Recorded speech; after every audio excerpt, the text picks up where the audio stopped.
So kicking off our summit this morning is Dr. Jimmeka Anderson, the founder, co-creator, and executive director of Black Girls Film Camp.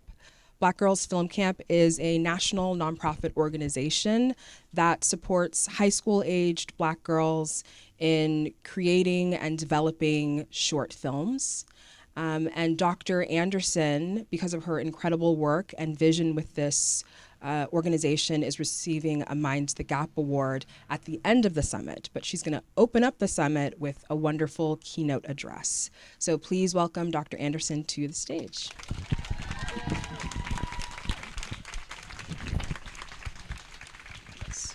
Good morning, everyone. Yes, the weather's just right. Can you hear me good? Yep. Awesome. Oh my gosh, you guys look amazing from up here, this view. So good morning. I am Dr. Jimmeka Anderson, but we're friends and family now, so you can just call me Jimmeka. So I am here to talk to you about Black Girls Film Camp. I was sent here to deliver a speech. But because we're family now, I feel that I should provide full disclosure, okay? So I have a confession to make. And that confession is, I tried to get out of doing this speech. I really, really did. I tried to offer up our girls. They're actually sitting back there. Stand up, girls. I tried to offer up the girls. I'm like, they're amazing, they're articulate, they will be better than me. And Shakira, I don't see Shakira here, but she's like, no, people want to hear your story, they want to hear from you. That's what they always say. So I'm here to do this speech. And the reason I tried to get out of the speech is because I don't like public speaking. Am I the only one that don't like public speaking? Okay, it's rough, okay. So I don't like public speaking, and there's many reasons why.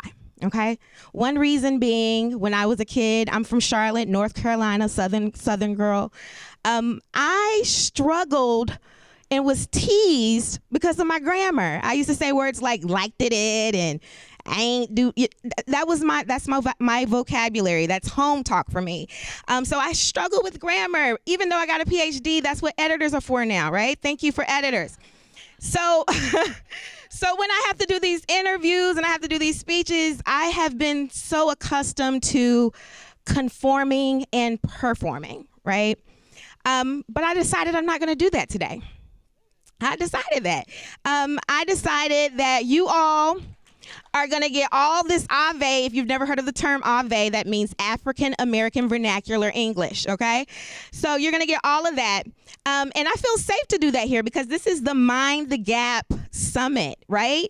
And this is a space that makes space for all of us, for diversity, to represent ourselves in our full selves, right? And so I promise this is indeed a speech, and I'm going to get to it. It's so much a speech that it has a topic. I thought of a theme. And the theme is, don't just take up space, make space. Don't just take up space, make space. So I'm a daddy's girl. I know we have a lot of adult women in here, but when you're a daddy's girl, you're a forever daddy's girl. Is there any other daddy's girls? Okay, daddy's girls.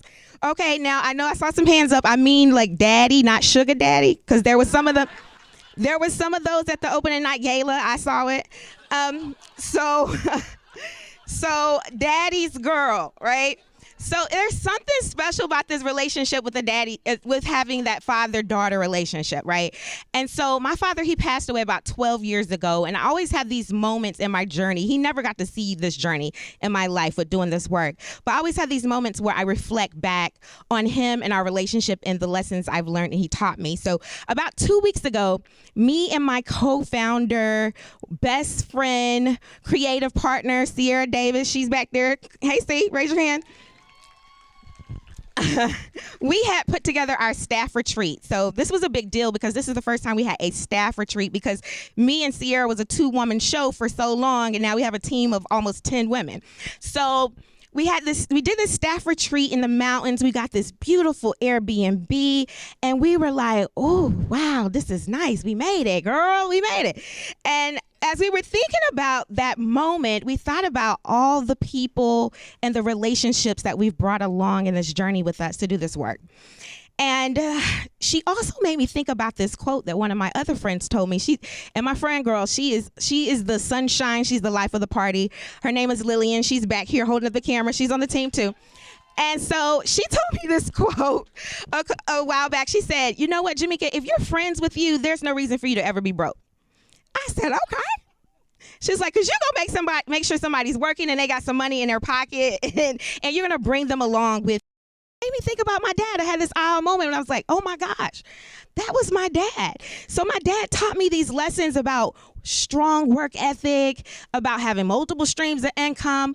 But although he never said this, he showed this, and that was to always make space. Because he always made space. Although we came from poverty in Charlotte, his family, my cousins, my uncles, anytime they needed money, anytime they needed a gig, he had multiple jobs. He's like, hey, come over here and make some money with me. Come over here and have this opportunity with me. He made space for people.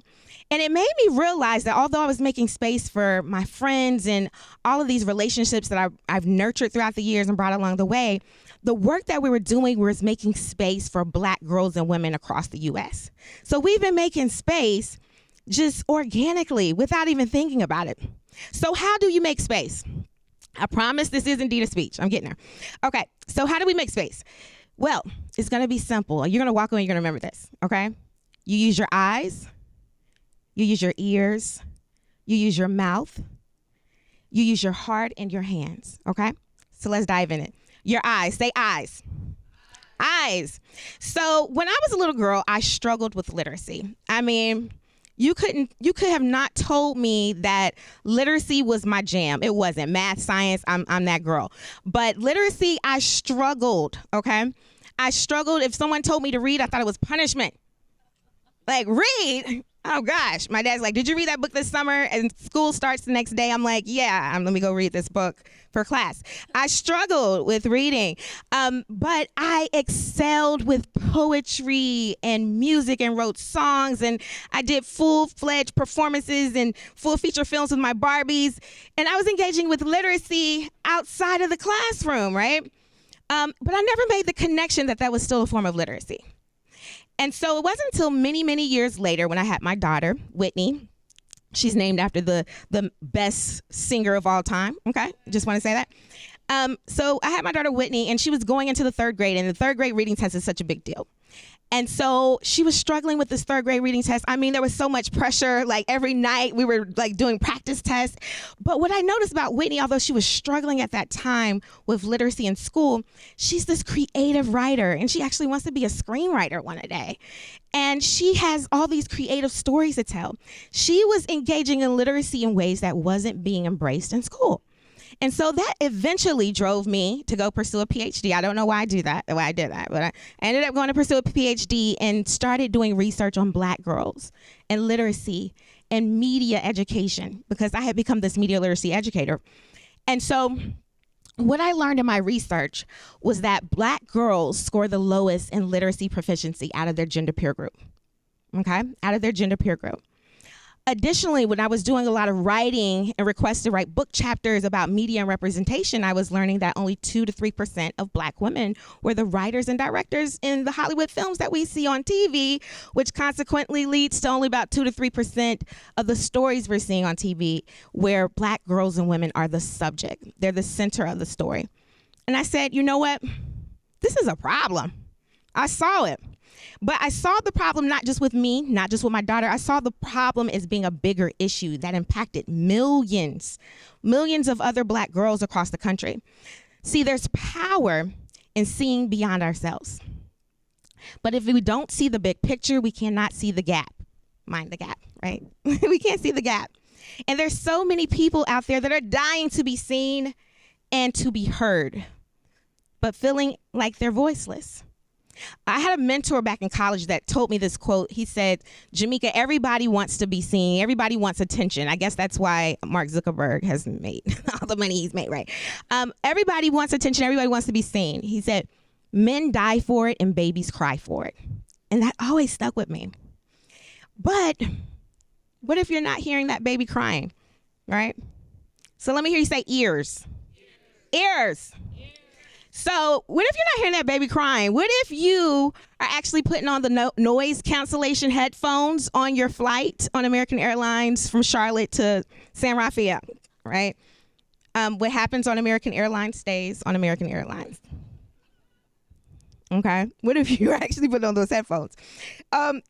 So you have to hear the problem. You have to hear from those that are experiencing these issues, that are being impacted by these issues.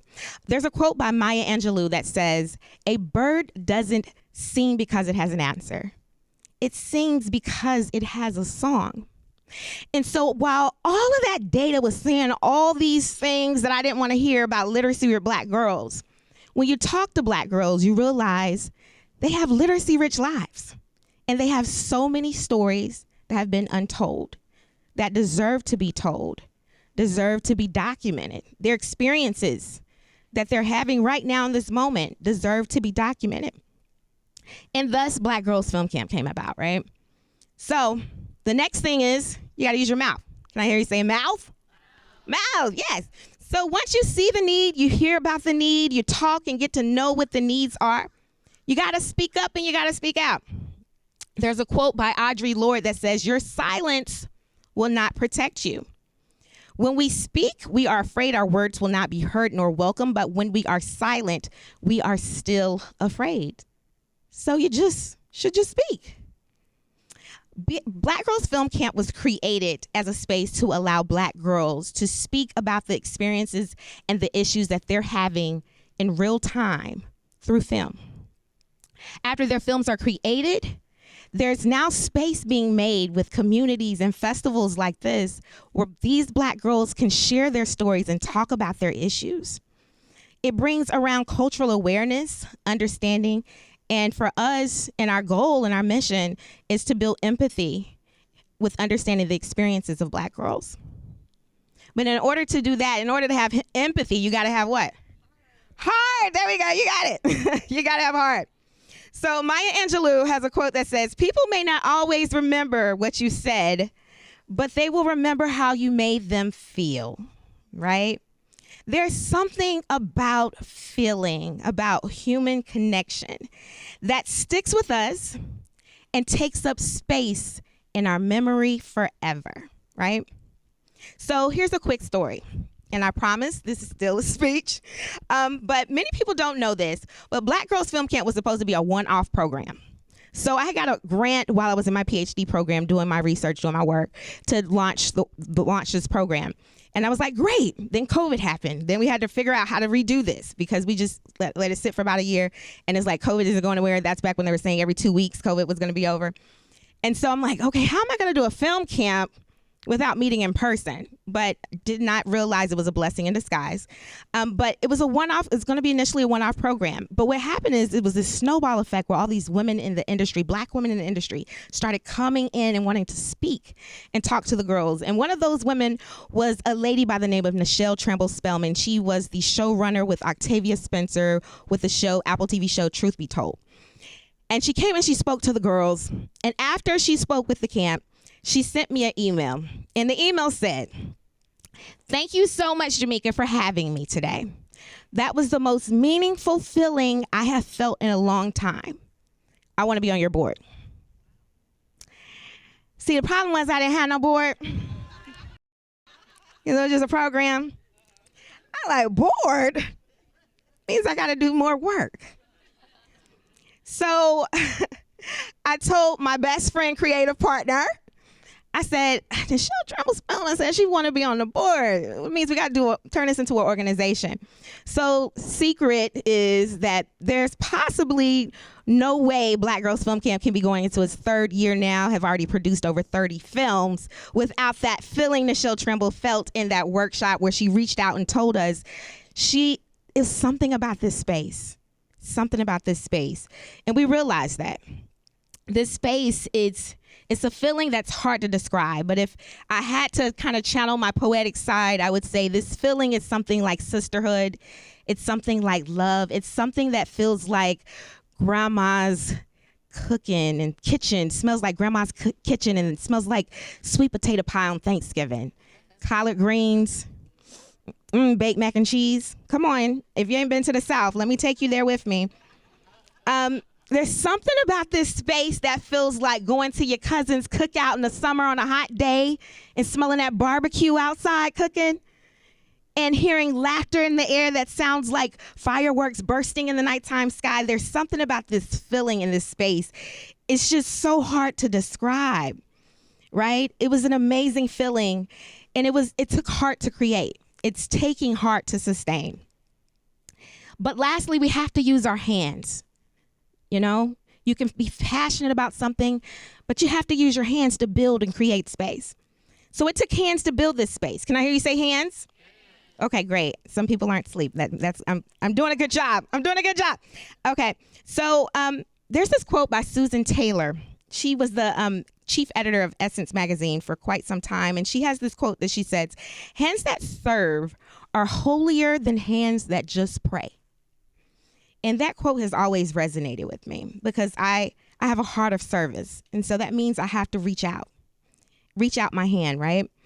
There's another quote by Audre Lorde that says, "The master's tools cannot be used to dismantle the master's house." So as I'm creating space to liberate, I have to be sure that I'm not using practices that are perpetuating systems of oppression for the girls that I'm trying to serve, right? As I'm creating the space. So let's create space. Let's make space. So in closing, I just want to thank you all for making space for me to share my story and the story of Black Girls Film Camp. I hope that you were able to pick up on some Southern slang that you can use in these Cali streets. Thank you to the Mind the Gap Summit for making a space for all of us in this room. Thank you to California Film Institute. Thank you for Mill Valley Film Festival for making space for Black Girls Film Camp to be here this weekend. Thank you all. And lastly, I do want to leave on this note. I told you this was indeed a speech. So thank you so much.